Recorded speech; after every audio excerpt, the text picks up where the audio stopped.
Welcome to Samba. Enjoy the video. You begin by checking prerequisites. Make sure your Samp client matches the installed GTA build and the server version.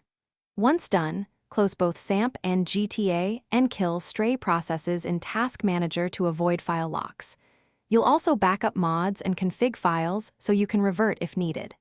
Now launch Samp with elevated permissions. If you're asked, choose Run as administrator. This prevents permission errors and gives us a clean starting point for the next steps. Now you dig into file integrity and connectivity. First, remove or rename suspicious mods and temporarily disable Clio scripts and plugins. Corrupted injectors often cause crashes. Next, validate core Samp files like Samp, DLL and Samp, SCM against fresh copies from a trusted source. Then test network access.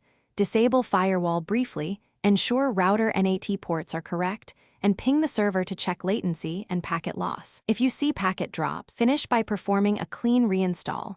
Remove Samp folders, reinstall the client, and restore only verified config entries. Then run Samp with default settings and join a reliable test server to confirm stability. If it runs fine, reintroduce mods one at a time to find the culprit.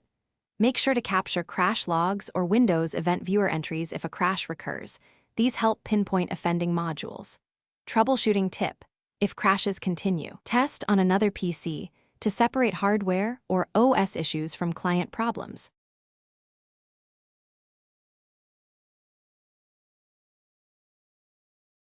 Thanks for watching. Consider subscribing if we helped you.